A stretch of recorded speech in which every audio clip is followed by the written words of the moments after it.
Semoga yang subscribe diberikan rezeki melimpah dari jalan tak terduga. Dan yang like komen, dimudahkan jalannya menuju surga di hari akhir nanti. Siapa yang tak mendengar nama Qorun? Dia adalah seorang sosok kaya raya di zaman Nabi Musa yang namanya melegenda hingga sekarang. Kisahnya diabadikan dalam Al-Quran, bahkan menjadi peribahasa atau ungkapan di masyarakat guna menggambarkan seseorang yang mirip dengan tabiatnya atau menisbatkan harta yang ditemukan terpendam dalam tanah sebagai harta Qorun. Qorun adalah miliarder kaya raya yang hidup sejaman dengan Nabi Musa. Saking kaya rayanya, Qorun setiap kali keluar dari rumahnya, ia didampingi dengan 300 pelayan laki-laki dan 300 pelayan perempuan.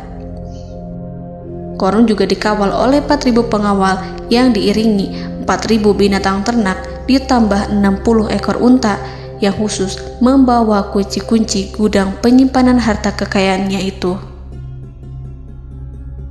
Itu dilakukan semata-mata sebagai bentuk kesombongan bahwa dialah manusia paling kaya, paling terhormat, dan memiliki pengikut setia. Ia merasa lebih mulia dibandingkan Nabi Musa alaihissalam.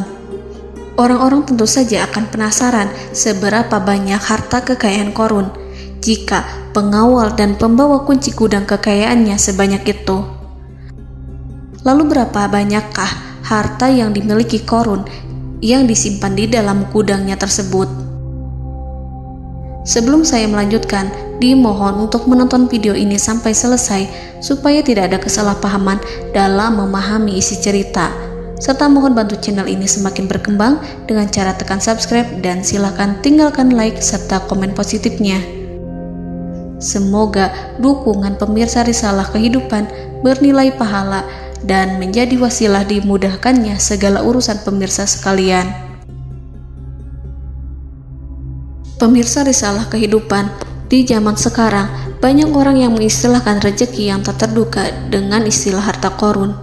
Lalu dari manakah sumber harta kekayaan Qorun yang sangat luar biasa itu? Serta di manakah Qorun dan hartanya ditenggelamkan? Siapakah Qorun dan bagaimana kisahnya dengan Nabi Musa? Qorun merupakan kaum Nabi Musa alaihissalam. Disebutkan oleh Ibnu Jurayj, nama lengkap Qorun adalah Qorun ibnu Yashar, ibnu Qahis, ibnu Lawi, ibnu Yakub. Ia merupakan putra paman atau sepupu Nabi Musa alaihissalam. Pasalnya, Nabi Musa alaihissalam sendiri adalah putra Imran, sedangkan Imran adalah putra Qahis. Dengan kata lain, Qorun masih satu kakek dengan Nabi Musa alaihissalam, yakni kakek Qahis. Ia adalah umat Nabi Musa yang taat. Tidak hanya memiliki banyak harta, Qorun juga termasuk orang yang cerdas dan berilmu. Ia menguasai ilmu duniawi dan ilmu ukhrawi, dan tercatat bahwa Qorun adalah ahli di bidang kimia. Dirinya tercatat sebagai ahli kitab Taurat setelah Nabi Musa. Kepandaian Qorun dalam ilmu agama membuat dirinya sering disebut dengan ilmu nawir, atau orang yang memberi cahaya dan penerangan. Suaranya terkenal merdu dalam membaca kitab Taurat. Selain itu, Qorun juga lihai dalam berbisnis. Ia mengetahui trik investasi yang menguntungkan, serta jalur perdagangan internasional yang strategis di zamannya. Kekayaan Qorun begitu banyak, sebagaimana tercatat dalam surat Al-Qasas ayat 76. Sesungguhnya Qorun termasuk kaum Musa, tetapi dia berlaku aniaya terhadap mereka. Kami menganugerahkan kepadanya perbendaharaan harta yang kunci-kuncinya sungguh berat dipikul oleh sejumlah orang-orang yang kuat.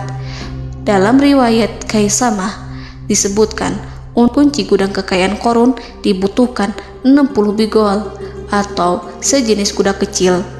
Ukuran kuncinya sebesar jari, bahannya terbuat dari kulit, dan setiap kunci digunakan untuk satu gudang. Maka keluarlah Qorun kepada kaumnya dalam kemegahannya.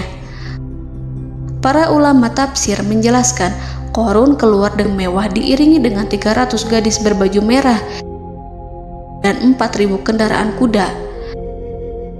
Tak heran, iring-iringan Qarun itu mengundang decak kagum mereka yang gandrung terhadap harta kekayaan. Sebagaimana yang terekam dalam ayat Al-Quran, moga-moga kiranya kita mempunyai seperti apa yang telah diberikan kepada Qarun. Sesungguhnya ia benar-benar mempunyai keberuntungan yang besar. Quran Surat Al-Qasas ayat 79. Namun tak sedikit kaumnya yang mengingatkan. Ingatlah ketika kaumnya berkata kepadanya, janganlah engkau terlalu bangga, sesungguhnya Allah tidak menyukai orang-orang yang terlalu membanggakan diri atau farihin. Ulama menafsirkan istilah farihin di sana juga berarti takabur, zolim, berbuat kerusakan, arogan, dan tak mau bersyukur terhadap nikmat. Qarun dikisahkan memiliki ribuan kuda yang berisikan emas dan perak. Bila keluar rumah, Qarun selalu berpakaian mewah dan dikawal 600 pelayan dan diiringi 4.000 ekor kuda serta 60 ekor unta yang membawa kunci-kunci gudang kekayaannya. Namun, sayangnya Qarun kemudian membangkang pada Nabi Musa dan menjadi pengikut setia Fir'aun. Mengenai dari mana asal-usul kekayaan Qarun, ada beberapa riwayat yang memberitahukan tentang asal-usul kekayaan Qarun. Sumber pertama menyebutkan bahwa jauh sebelum memiliki kekayaan, Qarun hanyalah seorang lelaki miskin yang tidak mampu menafkahi keluarganya. Anaknya sangat banyak. Lalu suatu ketika Qarun datang kepada Nabi Musa. Ia meminta Nabi Musa alaihi salam untuk mendoakannya agar Allah memberikan harta benda yang banyak. Qarun juga meminta Nabi Musa mengajarinya ilmu kimia dan ilmu-ilmu kehidupan lainnya. Qarun dikenal sebagai orang yang soleh dan mengikuti ajaran Ibrahim dengan baik, sehingga tanpa pikir panjang, Nabi Musa alaihi salam menyetujui permintaannya. Allah Subhanahu wa ta'ala mengabulkan doa Nabi Musa. Qarun diberikan kecerdasan luar biasa dan menguasai ilmu yang telah diajarkan kepadanya. Qarun menguasai teori dan praktik pembuatan emas permata dan beragam perhiasan mewah lainnya. Ia juga pakar dalam ilmu arsitektur, rancangan bangunan, penataan kota, dan lain sebagainya. Tidak lama setelah itu, hidupnya berubah. Qarun pun hidup dengan bergelimbang harta. Ribuan gudang yang dimilikinya penuh dengan emas dan perak. Namun, sayangnya, keberuntungan yang didapatkannya membuatnya gelap mata. Qarun mulai hidup dengan penuh pamer, keangkuhan, dan penuh kesombongan. Kekayaan yang diberikan Allah Subhanahu wa ta'ala membuatnya lupa dengan Sang Maha Pemberi. Qarun merasa lebih terhormat dan mulia dibandingkan Nabi Musa. Ia pun akhirnya membelot dan durhaka pada Musa. Ia mengingkari janji-janjinya dulu dan beralih menjadi pengikut Fir'aun yang setia. Loyalitas Qarun terhadap Fir'aun membuatnya diangkat menjadi kepala mandor yang membawahi ribuan pekerja. Dikisahkan bahwa Qarun bersikap semena-mena terhadap para pekerja. Ia tega memotong upah mereka. Ia melakukan korupsi demi membangun istana dan kemegahannya sendiri, dan untuk membangun gudang-gudang penyimpanan harta yang telah ia kumpulkan jauh-jauh hari. Ketika datang perintah zakat, Nabi Musa alaihi salam pergi menemui Qarun dan memerintahnya mengeluarkan zakat sebesar 1 dinar dari setiap 1000 dinar hartanya, 1 dirham dari setiap 1000 dirham, 1 kambing dari setiap 1000 kambing, dan seterusnya. Setelah Qarun menghitung seluruh hartanya, ternyata jumlah zakatnya sangat besar. Kekikirannya pun mulai menghalangi hatinya untuk mengeluarkan zakat. Qarun enggan membayar zakat ketika Nabi Musa alaihissalam menagih zakat yang diperintahkan oleh Allah untuk ditunaikan olehnya. Ketika Qarun dimintai zakat, ia langsung marah dan tidak memberikan sedikit pun kekayaannya. Dia berpikir bahwa harta kekayaan yang dimilikinya didapat dari hasil kerja dan usahanya, dan tidak ada kaitannya dengan siapapun, termasuk Allah Subhanahu wa Ta'ala. Janji Qarun untuk lebih taat beribadah dan membantu sesama jika diberi kekayaan oleh Allah dilupakannya. Dia mempergunakan kekayaannya tersebut dalam kesesatan, kezoliman, dan permusuhan, sehingga membuatnya menjadi sombong dan terlena. Orang-orang beriman pada masa itu sering menasihati Qarun untuk bersyukur atas nikmat yang telah Allah berikan, tetapi dia tidak mengindahkan nasihat tersebut. Dari sikapnya tersebut sudah jelas bahwa Qarun tidak membutuhkan nasihat kebenaran, bahkan merasa tidak takut dengan ancaman Allah. Sebab Qarun merasa sudah memiliki segalanya. Qarun merasa dirinya hebat dan pintar serta punya banyak pengikut setia, punya banyak pengawal dan merasa aman karena dekat dengan Raja Fir'aun. Qarun berkata, "Sesungguhnya aku mendapatkan harta ini karena ilmu yang ada padaku." Qarun sangat sombong. Ia merasa hartanya didapatkannya sendiri tanpa campur tangan dan kehendak Zat yang Maha Kaya, yakni Allah Subhanahu wa Ta'ala. Apakah Qarun lupa ataukah ia tidak tahu bahwa Allah telah membinasakan orang-orang sombong sebelumnya yang bahkan lebih kuat darinya, yang lebih kaya darinya, yang lebih banyak pengawalannya, lebih kokoh dan tak terkalahkan dibanding dirinya? Karena terdorong sifat kikir dan angkuh, maka Qarun membuat rencana untuk melakukan tipu daya agar dia terlepas dari kewajiban membayar zakat. Dia ingin menjatuhkan nama baik dan citra baik Nabi Musa. Kemudian dia mengumpulkan tokoh-tokoh konglomerat Bani Israel. Ia berkata kepada mereka, "Wahai saudara-saudaraku, terhadap apa yang diperintahkan Musa untuk membayar zakat, apakah kalian akan mematuhinya? Sekarang dia hendak mengambil harta yang ada di tangan kalian, maka pikirkanlah suatu cara untuk menghindari perintahnya." Para pembesar-pembesar yang dipanggil kemudian menjawab, "Wahai paduka Qarun, engkau lebih besar daripada kami. Kami akan melakukan apapun yang kau inginkan." Qarun berkata, "Datangkanlah kepadaku wanita cantik. Aku akan memberinya hadiah besar jika ia berhasil menggoda dan memfitnah Musa." Ketika wanita cantik yang diinginkannya datang, Qarun memberikan kepadanya uang muka sebagai jaminan. Ia akan membayarkan seluruh yang dijanjikannya ketika berhasil menjalankan misinya. Bukan hanya itu, Qarun pun berjanji akan menjadikan wanita ini sebagai istrinya. Keesokan harinya, Qarun mengumpulkan Bani Israel. Setelah itu, Qarun menghadap kepada Nabi Musa seraya berkata, "Orang-orang menanti kedatangan Anda, sampaikanlah saran dan nasihat kepada mereka." Nabi Musa kemudian keluar dari rumahnya. Ia mulai menyampaikan nasihat pada umatnya. Di antara nasihatnya, beliau berkata, "Barang siapa yang mencuri, aku akan memotong tangannya. Barang siapa yang memfitnah, aku akan mencambuknya sebanyak 70 kali. Barang siapa yang tidak mempunyai istri dan dia berbuat zina, maka aku akan mencambuknya sebanyak 70 kali. Adapun barang siapa yang memiliki istri dan ia berbuat zina, aku akan rajam dia sampai mati." Qarun kemudian berkata, "Apakah ini juga berlaku untuk Anda jika Anda sendiri yang berbuat zina? Apakah Anda akan menerima hukumannya?"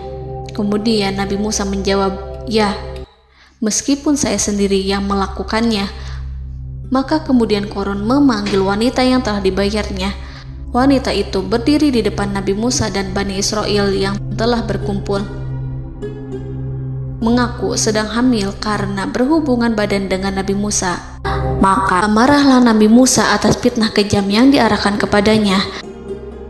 Kemudian Nabi Musa melakukan sholat 2 rakaat, lalu mendatangi wanita itu dan menyumpahnya agar mengatakan siapa yang menyuruhnya. Wanita itu menjadi ketakutan. Ia bergemetar di depan Nabi Musa dan mengaku bahwa yang menyuruhnya adalah Qarun.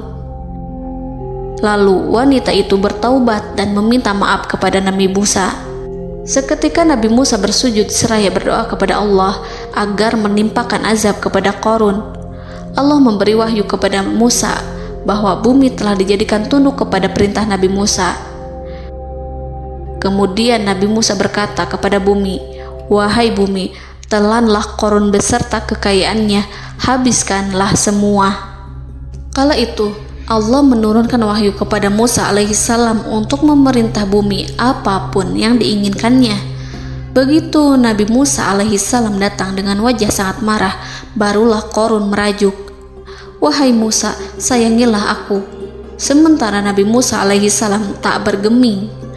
Beliau lantas berkata pada bumi, "Wahai bumi, ambillah mereka." Seketika rumah Qarun mulai bergetar. Qarun dan antek-anteknya mulai dibenamkan hingga bagian lututnya. Rumahnya ikut turun sedalam lutut. Qarun kembali merajuk, "Sayangilah aku Musa." Rumahnya kembali berguncang. Kini Qarun dan kawan-kawannya kembali terbenam hingga pusar. Demikian pula rumahnya. Qarun terus merajuk, "Wahai Musa, sayangilah aku."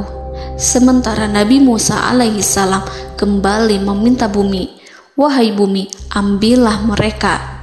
Rumah Qarun berguncang lagi, sementara Qarun dan kawan-kawannya terus terbenam hingga bagian tenggorokannya. Demikian pula rumahnya. Qarun lagi-lagi menjerit, "Wahai Musa, sayangilah aku." Namun Nabi Musa alaihissalam tak bergeming. Beliau terus meminta bumi menelannya hingga akhirnya Qarun dan kawan-kawannya hilang seluruhnya ditelan bumi. Tak lama setelah itu Allah berkata, "Wahai Musa, apa yang membuatmu bersikap demikian? Padahal demi kemuliaanku, andai dia Qarun berdoa kepadaku, niscaya aku akan rahmati. Maka kami benamkan dia beserta rumahnya ke dalam bumi, maka tidak ada baginya satu golongan pun yang akan menolongnya selain Allah, dan dia tidak termasuk orang-orang yang dapat membela diri." Quran Surat Al-Qasas ayat 81. Lalu di manakah lokasi ditenggelamkannya Qarun beserta harta bendanya? Konon berdasarkan kepercayaan beberapa masyarakat setempat, Qarun ditenggelamkan di sekitar sungai atau danau Moris yang terkenal di kota Payom, negara Mesir. Qarun konon mendirikan istana dan di tempat itu pula ia ditenggelamkan. Dahulu, Qarun berkeinginan membangun sebuah istana, namun tidak diizinkan oleh Fir'aun jika istana itu dibangun di samping istana Fir'aun. Terlebih, Qarun juga tidak ingin membangun istana di tengah pemukiman Bani Israel yang terletak di tanah Jasan. Fir'aun pun memberikan tanah di wilayah Fayom. Kemudian di tepi sungai Payom inilah Qarun membangun istananya yang megah, dan di dalamnya ia membangun Al-Khunuj, gudang penyimpanan harta berisi emas dan perak. Salah satu bukti arkeologis yang dapat dijumpai di lokasi tersebut adalah runtuhan bangunan yang diduga sebagai tempat tinggal Qarun yang berjarak sekitar 2 km dari Danau Qarun. Menurut beberapa sumber, bangunan yang masih berdiri kokoh tersebut adalah benteng yang dibangun oleh Qarun. Namun ada juga yang mengatakan bahwa bangunan tersebut adalah tempat tinggalnya. Wallahu a'lam. Semoga kita semua dijadikan orang yang Allah mampukan menjadi orang kaya namun tidak seperti Qarun,